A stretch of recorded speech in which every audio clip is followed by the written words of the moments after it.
अरे रुको तुम दोनों, मैं चलती हूँ ना। बाबा नहीं आ रहे तो क्या हुआ, पेरेंट्स मीटिंग में मैं चलती हूँ, जरा बाल बना लेती हूँ। आई रहने दे, हम है ना, हम देख लेंगे। अभी तो कह रही थी तुम दोनों कि स्कूल में नहीं चलेंगे कोई तो टीचर डांटेगी ना। नहीं, वो हम संभाल लेंगे, बस तुझे स्कूल आने की जरूरत नहीं है। हाँ मतलब भाई रहने देना, हम देख लेंगे। अरे क्यों देख लेगी, मैं चलती हूँ। लेकिन मैं कह रही हूँ स्कूल आने की जरूरत नहीं है। क्यों नहीं आना है? मैं माँ हूँ तेरी, मैं नहीं आ सकती? क्योंकि हम अपने दोस्तों को नहीं बता सकते कि तुम हमारी माँ हो। शक्ल देखिए अपनी। मुझे माँ कहने में तुम्हें शर्म आती है? लोगों के सामने मुझे तुम्हें माँ कहने में शर्म आती है? आती है। तुम्हारा ये जला हुआ चेहरा देखकर हम सबको घिन आती है। चल निकिता। वसुधा से हमदर्दी की बजाय उसके परिवार वालों को उससे घृणा हो गई थी, घिन आती थी। ये जिल्लत अब वसुधा के लिए रोज की बात हो गई थी। सबके बीच होते हुए भी वसुधा कहीं ना कहीं अकेली थी और अब उससे ये बर्दाश्त नहीं हो रहा था और उसने इसका एक हल निकाला।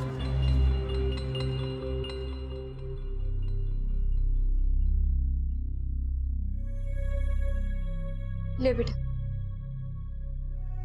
ले। आओ। ऐका ना, पिछले कुछ दिनों से ना मुझे एक अनजान नंबर से बार बार मिस कॉल आ रहा है और मुझे लग रहा है कि वो जानबूझकर परेशान करने के लिए कर रहा है।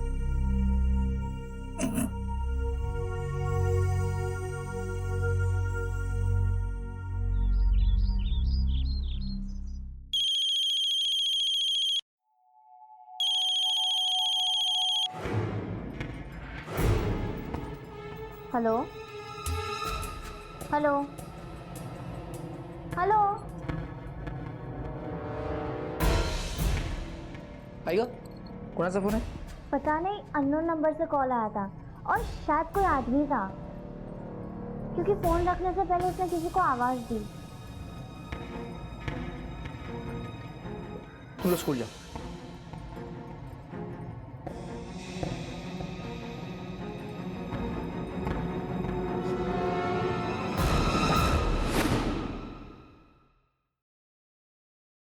क्या चल रहा है? अरे बाबा आ गए? हाँ आ गया। क्या चल रहा है? Time pass? बहुत थक गया आज। पानी।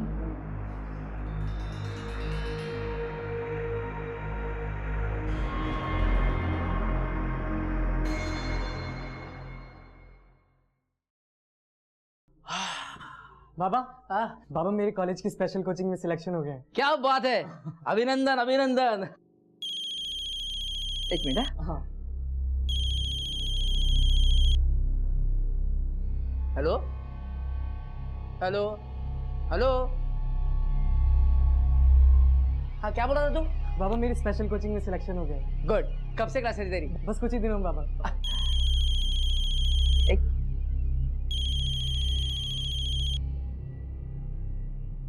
Hello hello hello.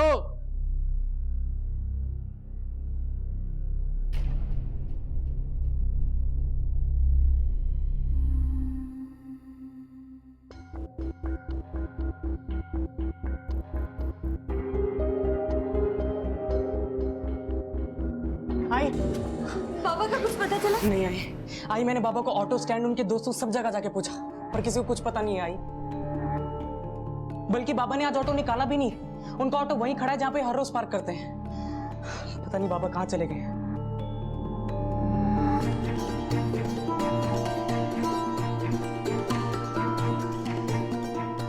कहीं मेरी मिस कॉल वाली बात से उन्होंने कुछ उल्टा सीधा तो नहीं कर लिया ना?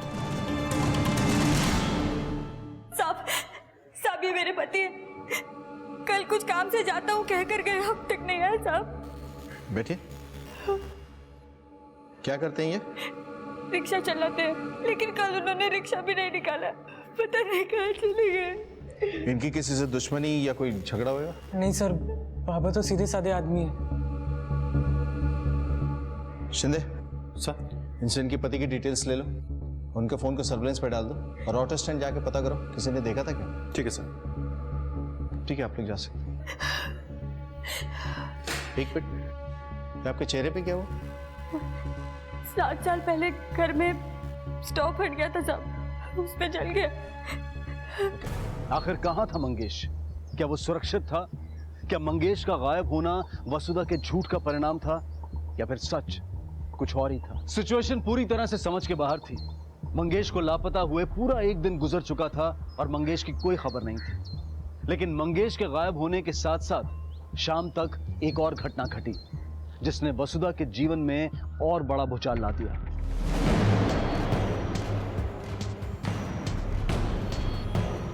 अरे भाई, मेरी बेटी नीलम और निकिता स्कूल के लिए निकली थी, अब तक घर नहीं लौटी।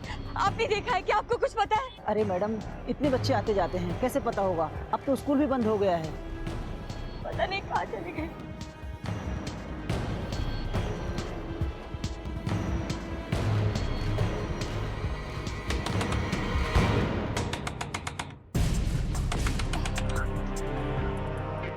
अब बेटा, नीलम और निकिता यहाँ पर आए हैं क्या? नहीं तो आंटी। तुम्हारे यहाँ नहीं आए तो कहाँ गए? आज शनिवार है, 3 बजे घर आ जाती, अब तक नहीं आई। कहाँ चली गई? लेकिन आंटी, आज तो वो दोनों स्कूल ही नहीं आई थी। क्या?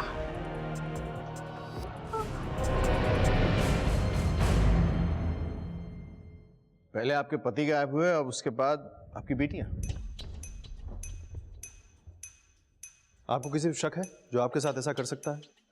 मतलब कोई लड़ाई झगड़ा किसी से, कोई दुश्मनी? सर, मेरे पापा वो सोनू वाले सीधे साधे आदमी हैं, अपने काम से काम रखते हैं सर। उनका किसी से दुश्मनी और झगड़ा हो ही नहीं सकता। और तुम्हारी बहनें, उनका किसी से कोई खास दोस्ती, कोई बॉयफ्रेंड? नहीं सर। अच्छा, तुम्हारी बहनों ने कभी शिकायत की किसी की? कोई उनका पीछा करता हो, कोई छेड़ता हो, कोई परेशान करता हो? नहीं सर, ऐसा तो उन्होंने कुछ भी नहीं बताया। ठीक है, आप लोग घबराइए मत, घर जाइए। और अगर ऐसी कोई भी बात याद आए जो हमारे इन्वेस्टिगेशन में मददगार साबित हो तो हमें जरूर बताइए। चलो।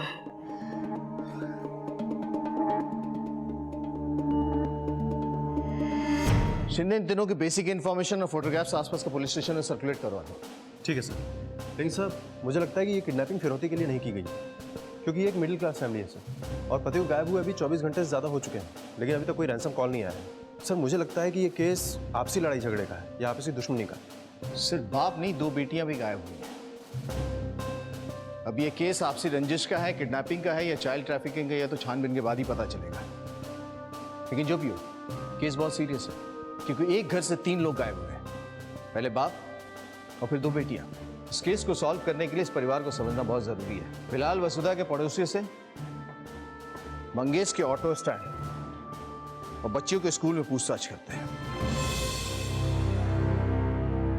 साहब, मंगेश भाऊ का परिवार है तो अच्छा, ना किसी से लफड़ा करने का, ना किसी के लफड़े में पड़ने का। आपण बरं आणि आपलं काम बरं। साहब, बाहर नहीं लेकिन घर में तो बहुत अनबन चलती रहती थी। मतलब मंगेश और उनके बाइकों के बीच में ना कितने दिनों से मानो बोलचाल बंद ही थी।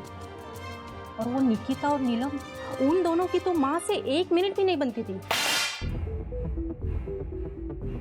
ये क्या किया तूने? मुझे नहीं खानी है सड़ी हुई सब्जी। खाना भी अपने जैसा बनाती हो, ना टेस्ट है ना शक्ल।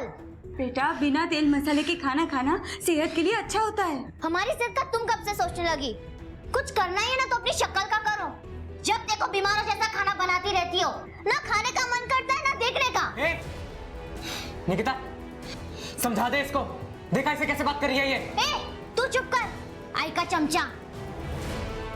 मेरा बस चले तो इसका चेहरा ही ना देखूं। मेरी मजबूरी जो मैंने इसके कोख से जन्म लिया। और इन भाई बहनों के बीच में आपस में बनती थी? कैसी बनती साहब, ये दोनों बच्ची है ना बहुत ही बदतमीज थी। माँ को ना बहुत बुरा भला कहती थी। और शैलेश बीच में बचाव करता रहता था। तो मंगेश अपनी बच्चियों को कुछ नहीं कहता था? वो क्या साहब, वो तो खुद वसुधा से बचता था। दोनों साथ में तो रहते थे, पति पत्नी जैसे उनके बीच कुछ नहीं था। मुझे तो लगता है साहब, रोज रोज की चिटचिट से वो कहीं भाग गया है।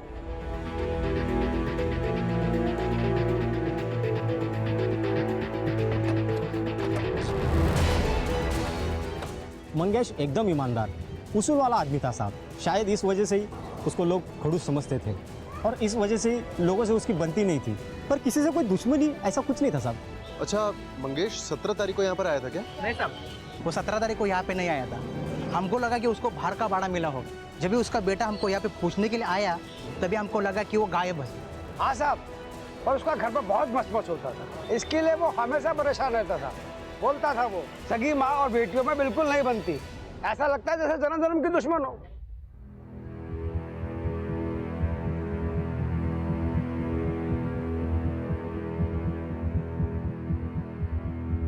सब लड़कियां स्कूल में आई कि नहीं आई पता नहीं, पर स्कूल टाइम में मैंने दोनों को अपनी माँ के साथ में फुटपाथ पे देखा था।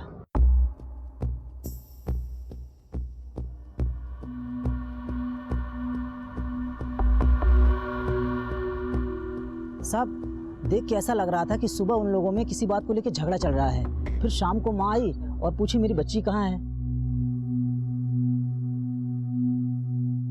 पूछताछ से ये बात सामने आई है कि आपके पति आपको इग्नोर किया करते थे और आपकी बेटियों से भी आपकी बनती नहीं थी, वो आपकी बेइज्जती किया करती थी।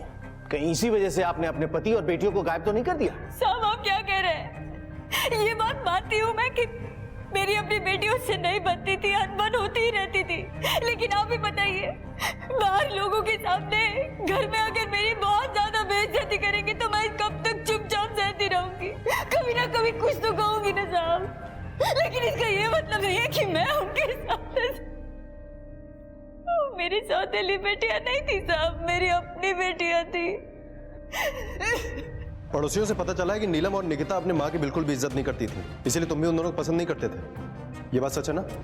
हाँ सर। और इसीलिए तुमने उन दोनों को गायब भी कर दिया? नहीं सर, हाँ सर, ये बात सच है कि मैं उन दोनों को पसंद नहीं करता हूँ, लेकिन वो दोनों मेरी बहनें हैं सर। दोनों की बदतमीजियों के लिए मैं उनको डांटता था, कई बार हाथ भी उठा देता था सर, लेकिन मैं उनको गायब क्यों करवाऊंगा सर? 18 तारीख को सुबह से शाम तक कहाँ थे तुम? सर उस दिन मैं अपने पापा को ढूंढने में बिजी था। तो फिर ये बात हमसे छुपाई क्यों आपने कि जिस दिन निकिता और नीलम स्कूल के बाहर से गायब हुई थी उस दिन भी आप लोगों के बीच में झगड़ा हुआ था? कहीं ऐसा तो नहीं कि इसी वजह से आपने उन दोनों को भी? नहीं साहब, ये आप क्या कह रहे हैं? मैंने आपसे कोई झूठ नहीं बोला साहब, मुझे तो याद भी नहीं है कि उस दिन ऐसा कुछ हुआ था, लेकिन इसका ये मतलब नहीं है कि मैं सच बोल रही हूँ साहब। मैं ऐसा सोच भी नहीं सकती। अगर आप ऐसा नहीं सोच सकती तो फिर कौन सोच सकता है? वो कौन है जो ऐसा कर सकता है? मुझे एक अनजान नंबर से कॉल आता था, मैंने इसकी मामा को भी बोला था, आज भी उसका फोन आया था। उसका फोन पर यह कहना था कि मेरी दोनों बेटियां उसकी माँ से, अगर मैंने उससे शादी नहीं की तो वो मेरी दोनों बेटियों को मार डालेगा साहब। ये बात आपने पहले क्यों नहीं बताई हमें? फोन क्यों नहीं किया?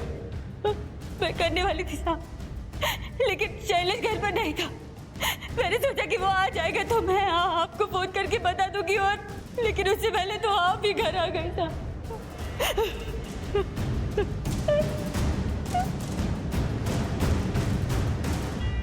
सर मुझे लगता है कि वसुधा झूठ बोल रही है, क्योंकि उसकी बात गले से नीचे नहीं उतर रही है सर। एक तो वो 40 साल की औरत है, 3 बच्चे की माँ है, और ऊपर से उसका चेहरा जलने की वजह से पूरी तरह बिगड़ भी चुका है। तो फिर उससे शादी करने के लिए कोई इस तरह से पागल क्यों होगा सर?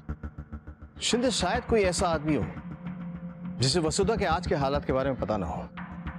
शायद कोई पुराना प्यार जो अब तक अटका हो, या फिर कोई ऐसा आदमी जिसे वसुधा के आज के हालात से हमदर्दी हो।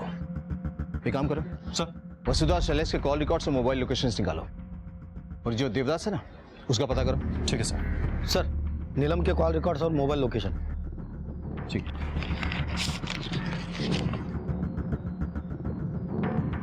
नीलम के मोबाइल का लास्ट लोकेशन उसके स्कूल के पास।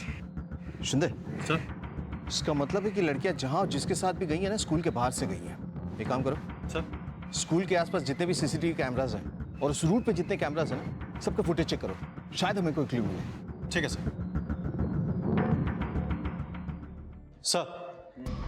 सर मैंने वसुधा और मंगेश के कॉल रिकॉर्ड्स चेक किए हैं। सर मंगेश के कॉल रिकॉर्ड से कुछ खास नहीं मिला है। 17 तारीख को उसका फोन उसके घर के आसपास ही बंद हुआ था सर, और वो अभी तक बंद है। और सर शैलेश के कॉल रिकॉर्ड से भी ये बात क्लियर है कि उसके कॉल सिर्फ फैमिली या दोस्तों तक ही सीमित है। और सर जिस दिन ये दोनों लड़कियां किडनैप हुई उस दिन भी शैलेश का फोन उसके घर के आसपास ही था सर। और वो वसुधा के रैंडम कॉल्स? सर वसुधा सच कह रही थी, उसको रैंडम कॉल्स आते थे। पता करो ये नंबर किसके नाम से, और उसका लोकेशन भी पता करो। अगर वो उसके परिवार को तहस नहस करने वाले थे। आखिर उन तीनों के साथ हुआ क्या था? नीलम का खून किसने किया था? क्या निकिता कातिल थी या वो खुद किसी साजिश का शिकार थी? और नीलम के खून से मंगेश का कोई वास्ता था भी या नहीं? क्या ये हादसों का सिलसिला वसुधा का बदला था? सर वसुधा को जिस नंबर से कॉल आ रहा था वो स्विच ऑफ है। इंक्वायरी की तो पता चला वो नंबर झूठे नाम और एड्रेस पे रजिस्टर है सर। उसकी लोकेशन क्या थी? सर जब तक वो फोन ऑन था उसकी लोकेशन ज्यादातर मीरा रोड स्टेशन के पास वाले मार्केट की थी।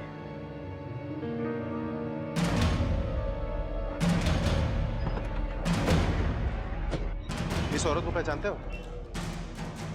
ध्यान से देखो, शायद देखा हो।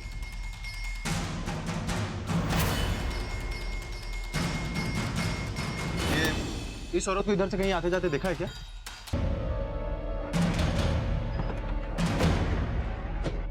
इस औरत को पहचानते हो? ध्यान से देखो, शायद देखा हो।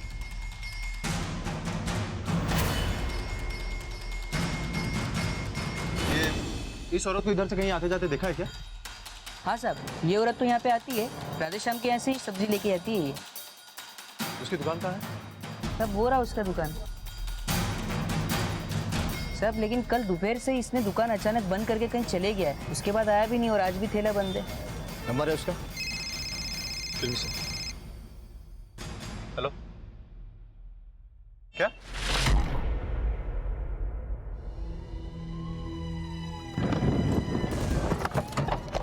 यहाँ से गया था उस वक्त ये लाश यहाँ नहीं थी, लेकिन जब वापस लौटा तो देखा सर यहाँ लाश पड़ी थी। शिंदे, इसका मतलब है कि इसे मारा कहीं और गया है, उसके बाद बॉडी यहाँ ठिकाने लगाई गई है, इसलिए खून के कोई निशान भी नहीं दिख रहा है। काम करो, बॉडी को पोस्टमार्टम के लिए भेजो, वसुधा को खबर करो और सब्जी वाले को उठाओ। ठीक है सर।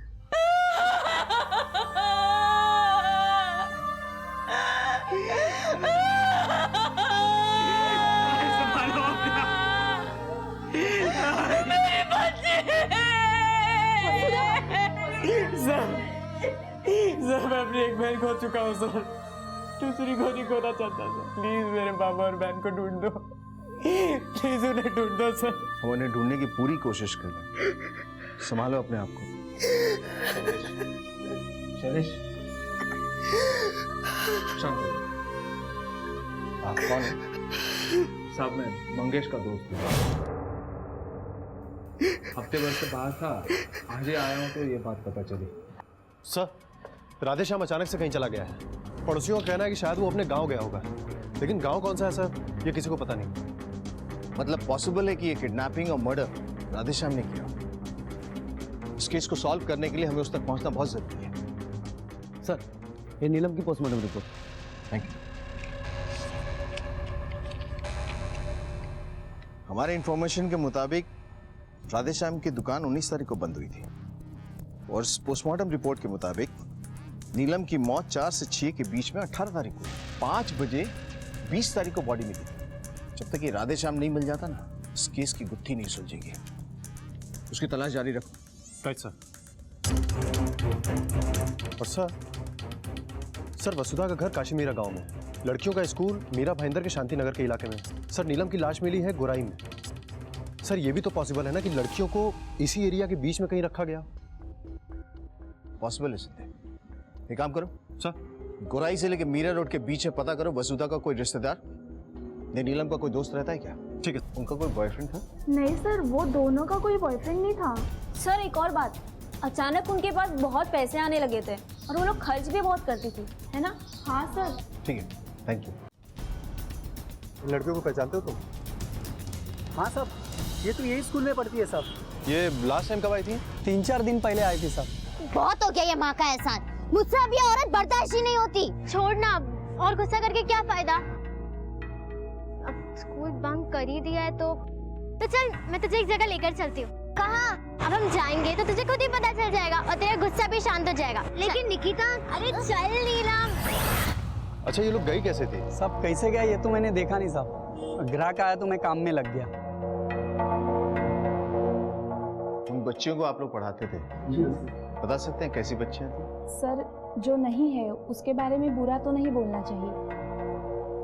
हाँ पर दोनों बहनें थी बहुत शरारती। पूरे स्कूल में ना कोई उनको पसंद करता था और ना वो किसी को, सिवाय प्रमोद सर के। वही थे जिनसे उनकी पटती थी। प्रमोद सर कहाँ है? प्रमोद सर पिछले 4 दिनों से छुट्टी पर है। वायरल हुआ है सर। 1 मिनट, ये देखिए डॉक्टर का प्रिस्क्रिप्शन, 4 दिन से दवाइयाँ खा रहा हूँ सर। अच्छा एक बात बताओ, जिन बच्चियों को स्कूल में किसी से नहीं बनती, कोई टीचर उन्हें पसंद नहीं करता, उनसे तुम्हारे क्लोजनेस का रीजन क्या था? सर, हर टीचर का या स्टूडेंट का कोई ना कोई फेवरेट होता ही है, बस उतना ही। मैं सच कह रहा हूँ, मैंने कभी भी उनका फ़ायदा उठाने की कोशिश नहीं की। फायदा उठाने की कोशिश तो की तुमने, लेकिन कामयाब नहीं हुए। अपनी बदनामी से बचने के लिए तुमने निकिता और नीलम को किडनैप किया और फिर नीलम को मार दिया। नहीं सर, 4 दिन से तो मैं स्कूल में भी नहीं गया हूँ, और उससे पहले 2-3 दिन से ना तो मेरी उनसे बात हुई है ना ही मुलाकात हुई है। आप चाहो तो पता कर लीजिए। वो तो हम पता कर ही लेंगे, लेकिन एक बात ध्यान में रखना, अगर इस मर्डर और किडनैपिंग में तुम्हारा हाथ हुआ ना, 2 घंटे के अंदर तुम्हारा बुखार उतार दूंगा मैं।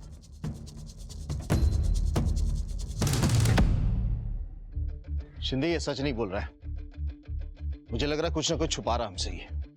सर कहीं ऐसा तो नहीं कि इस टीचर प्रमोद का नीलम के साथ अफेयर चल रहा हो, जिसकी खबर मंगेश को हो गई हो, और शायद मंगेश ने इसका विरोध किया हो, जिसकी वजह से इसने पहले मंगेश को गायब किया, फिर दोनों लड़कियों को, और शायद नीलम की जान गलती से चली गई। शिंदे अभी कुछ भी कहना जल्दबाजी होगी। एक काम करो सर, इस पे नजर रखो और उसकी कुंडली निकलवाओ। ठीक है सर।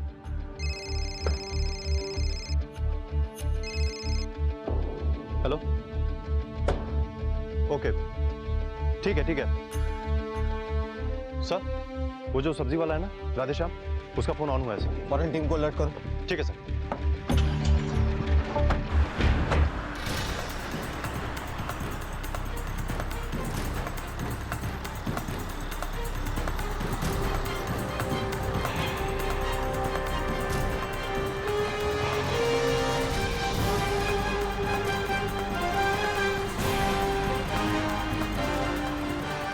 राधेश्याम चल, साहब हमने कुछ नहीं किया, चल पता चलेगा, चल।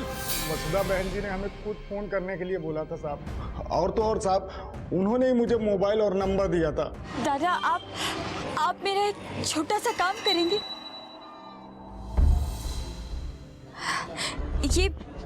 ये सिम कार्ड और ये फोन, आप इससे मुझे दिन भर मिस कॉल करते रहिएगा। पर हम क्यों देंगे मिस कॉल, और काहे देंगे? चिंता मत करिए, आप कोई गलत काम नहीं कर रहे हैं, बल्कि आप मेरी मदद ही कर रहे हैं। लेकिन बहन जी ये कैसी मदद है, और हम काहे करेंगे? जब से मेरा चेहरा जल गया है ना, मेरी तो दुनिया ही उजड़ गई है। मेरे घर वाले मुझसे बात नहीं करते, मेरे सामने आंख उठाकर भी नहीं देखता है। घर में मुझे मुंह ढक के चलना पड़ता है। अगर आप इस फोन से मिस कॉल करेंगे ना, तो शायद उन्हें लगेगा कि कोई है जो मेरी परवाह करता है, मुझे प्यार करता है।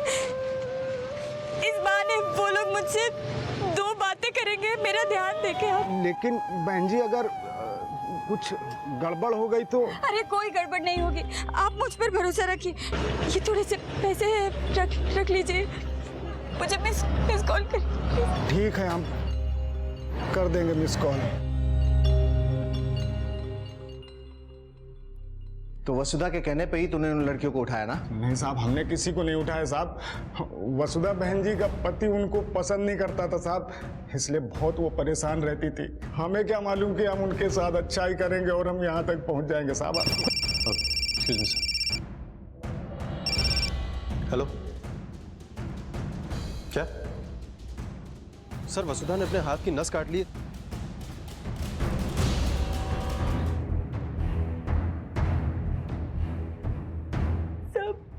मेरी वजह से मेरी बच्ची नीलम, उसके साथ जो कुछ भी हुआ उसके लिए मैं जिम्मेदार हूँ, इसीलिए अपने आप को सजा देनी चाहिए, लेकिन बच गई। झूठ बोल के आपने गुनाह किया है, और उसी झूठ की वजह से हम गलत दिशा में तहकीकात करते रहे और आपकी नीलम मर गई। लेकिन अब मंगेश और निकिता किस हाल में हमें भी नहीं मालूम। सब अब मुझे सजा दे दो, मैं जिम्मेदार हूँ इन सब के लिए। झूठ बोल के जो गुनाह किया उसकी सजा तो मिलेगी आपको, लेकिन अगर मंगेश और निकिता को कुछ हुआ होगा ना, तो कानून आपको थोड़ा भी रियायत नहीं देगा। और हो सकता है कि उसकी ये तकलीफ इतनी बढ़ गई हो कि उसने खुद ही अपनी बेटियों को अगवा करवा के उन्हें मरवा दिया। शिंदे अगर मान भी ले कि उसी ने ये सब किया है, तो भी उसका प्लान तो सक्सेसफुल हो ही रहा था ना। फिर उसे सुसाइड करने की या हमारे सामने कबूल करने की क्या जरूरत पड़ी? मुझे लगता है कि कोई ऐसा आदमी है जिसे वसुधा के सब्जी वाले से फोन करवाने वाली बात पता चल गई थी, और उसने अपनी दुश्मनी निकालने के लिए बच्चियों को अगवा किया और फिर नीलम को मार दिया, और शायद ये सोच रहा हो कि हमारा शक तो वसुधा पे ही जाएगा। नहीं सर, अभी तक इस फैमिली का कोई दुश्मन सामने नहीं आया। दुश्मन शुभचिंतक के रूप में भी हो सकता है सिंह। प्रमोद के बयान पे मुझे जरा भी भरोसा नहीं है। मुझे लगता है कुछ छुपा रहा है वो। तो दूसरी तरफ ये अजय, जिस परिवार के काफी करीब है, एक काम करो सर, इस अजय की कुंडली निकलवाओ। ठीक है सर। सर, हमने प्रमोद के बारे में इंक्वायरी की तो एक चौंकाने वाली बात सामने आई। मैं वही बोल रहा हूँ कि मैंने नीलम के साथ कुछ भी गलत नहीं किया।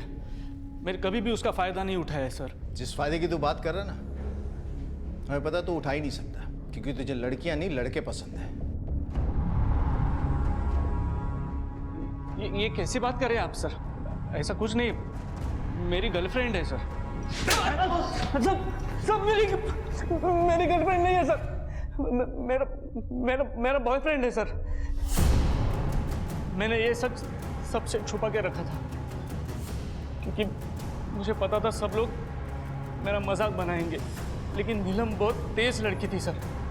उसने सब कुछ पता लगा लिया था कि मैं। आप तो काफी रोमांटिक निकले सर। क्या लव मेकिंग सीन है? ये तुम्हारे पास कैसे आई?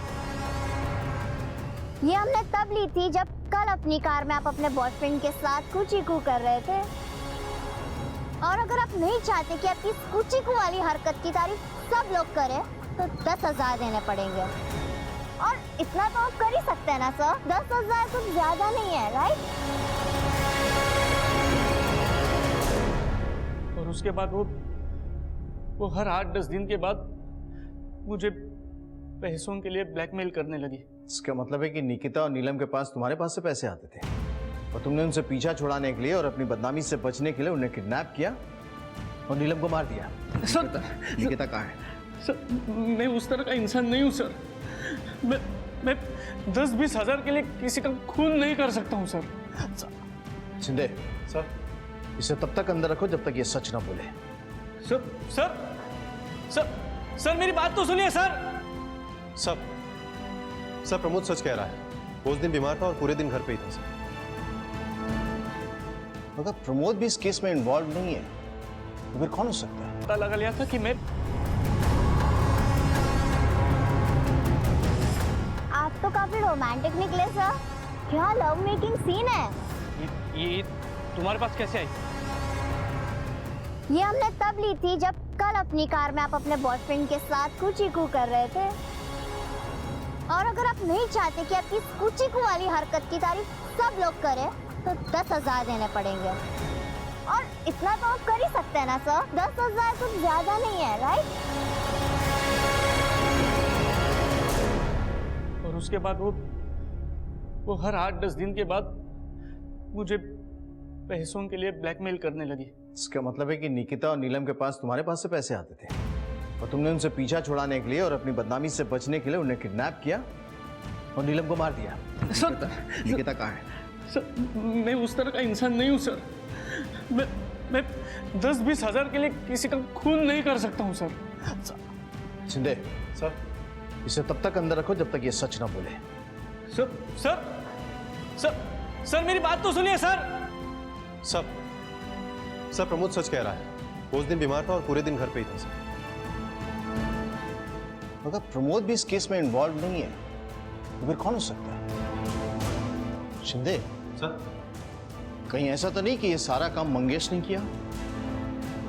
क्योंकि एक दिन अचानक वो घर से गायब होता है और उसके दूसरे दिन उसकी बच्चियां निकिता और नीलम, कहीं परेशान होकर उसने तो नहीं मार दिया उन्हें? हो सकता है सर, नायगांव रेलवे ट्रैक के पास एक लड़की की लाश मिली। हमने जो नीलम और निकिता की फोटो सर्कुलेट की थी, शायद उसके मुताबिक 2 लाश निकिता की हो सकती है, क्योंकि लाश का चेहरा निकिता से मिलता है। वो नहीं हो सकती साहब। साहब हमारी बात सुनिए। निकिता, निकिता, मेरी बच्ची, मेरी बच्ची, मेरी बच्ची। वसुधा के झूठ ने पुलिस को भटका दिया था, जिसका परिणाम यह था कि आज नीलम और निकिता दोनों इस दुनिया में नहीं थी और मंगेश का कोई अता पता नहीं था। पोस्टमार्टम रिपोर्ट के अनुसार निकिता की मौत सुसाइड नहीं, कत्ल थी। उसकी मौत गला दबाने की वजह से हुई थी और उसकी बॉडी को रेलवे लाइन पर सिर्फ पुलिस को गुमराह करने के लिए डाला गया था। वसुधा, प्रमोद, शैलेश, पुलिस की इन सब पर नजर थी।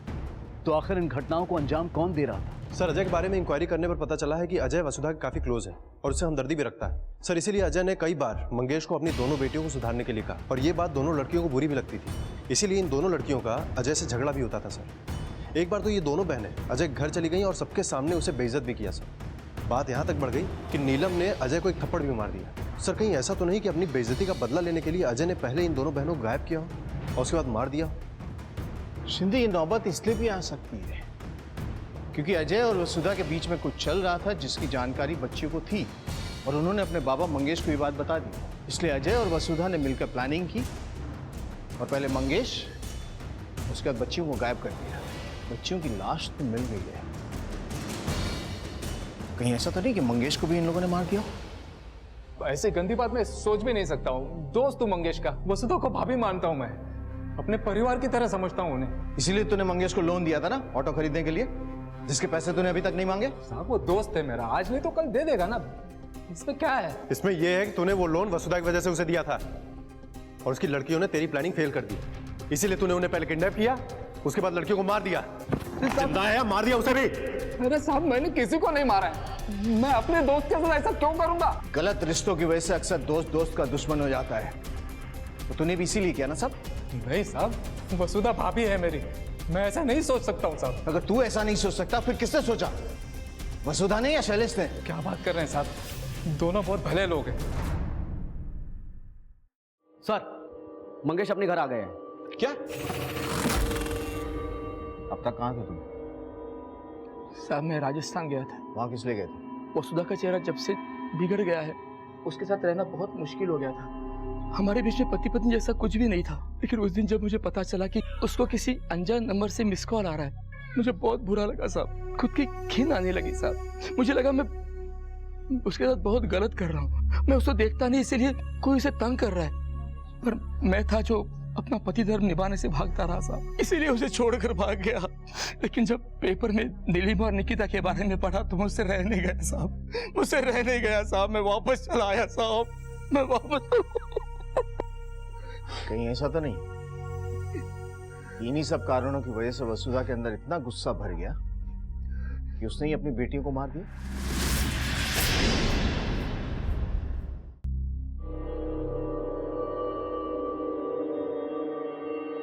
वसुधा, क्या तुमने हमारी बेटियों को मारा? क्या कह रहे हैं आप मुझ पे शक कर रहे हैं? नहीं वसुधा, वो सर, हमारी पुलिस टीम ने भाईंदर, जहां पर नीलम और निकिता का स्कूल है, वहां से लेकर मीरा रोड, गोराई, जहां पर नीलम की लाश मिली, और नायगांव, जहां पर निकिता की लाश मिली, इन सब जगहों की फुटेजेस चेक किए तो घोड़बंदर मार्केट के एक एटीएम के सीसीटीवी फुटेज में ये दोनों लड़कियां एक लड़के के साथ नजर आई। ये फुटेज है सर। लगा। ये देखिए सर, ये बेटा पॉज कर, जूम करना। हेलमेट की वजह से शक्ल पहचानना मुश्किल है, बाइक का नंबर भी नहीं है। एक काम करो सर, इस फुटेज को लैब भेजो और वहां से नंबर निकलवाओ। उसने इंडिया का जर्सी पहना है। शिंदे सर, इस फुटेज को देख के एक बात तो साफ होगी कि लड़कियां जिसके साथ भी गई हैं ना, उसे बहुत अच्छी तरीके से जानती हैं और ये जर्सी में कातिल तक पहुंचा सकती है।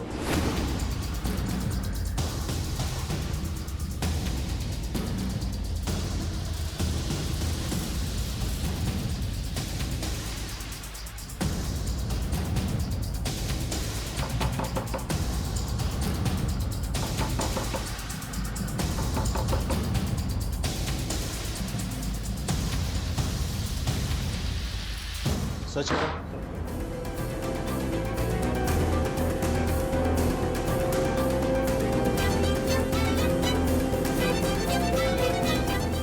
सर, इधर नहीं। आपका ऑटो रिक्शा कहाँ है? गली के बाहर है।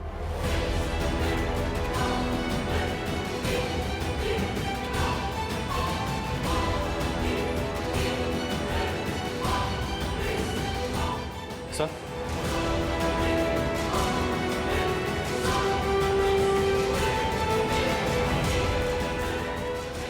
ये तो यहाँ था नहीं, इसका मतलब तूने छुपाया? यहाँ बोलेगा या पुलिस स्टेशन में चल के? कि झूठ बोलने का कोई फायदा नहीं है। जिस बाइक पे तू अपने बहनों को लेके गया था ना, वो सलीम की बाइक थी।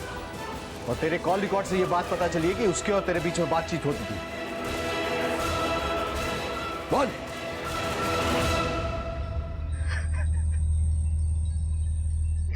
हाँ सर, मैंने इन दोनों को मारा है।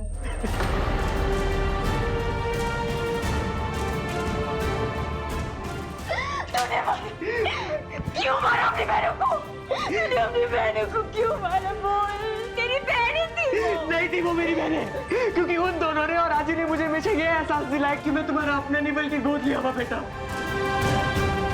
ये बात मैंने तुमको और बाबा को नहीं बताई। लोग मेरा मजाक बनाते थे, मुझे ये एहसास दिलाती थी कि अपना अपना होता है, पराया पराया। मैं अंदर ही अंदर रोता था। मैं सब कुछ सह लेता, गाय मेरे लिए सब कुछ। वो लोग गाय के साथ भी बुरा बर्ताव करते। मैं पहले से ही उनसे गुस्सा था, पर जब उस दिन बाबा गायब हुए तो नीलम ने सारा इल्जाम आई के ऊपर डाल दिया और आई को बहुत बुरा भला कहा। आई उनको समझाने के लिए स्कूल तक गई। आई रोते रोते घर आई और उसने मुझे बताया कि नीलम भी डिसाइड कर लिया कि मैं नीलम को जिंदा नहीं छोड़ूंगा। उसके बाद क्या हुआ? उसके बाद मैंने निकिता को झूठ कहा कि बाबा वापस आ गए और उन दोनों को बुला रहे हैं, हमको उन्हें मनाने जाना पड़ेगा। नीलम को मारने के बाद मैंने निकिता को समझाने की बहुत कोशिश की, पर वो मेरी बात ही नहीं सुन रही थी। इसलिए मैंने 3 दिन बाद उसको भी मार दिया। तेरे आने के बाद मेरे घर में खुशी आई थी। तेरे घर में आने के बाद ही मैं माँ बनी, और तूने ही मेरा घर उजाड़ कर रख दिया। मेरे बच्चे कभी वापस नहीं आ सकते। ले चलो इसे।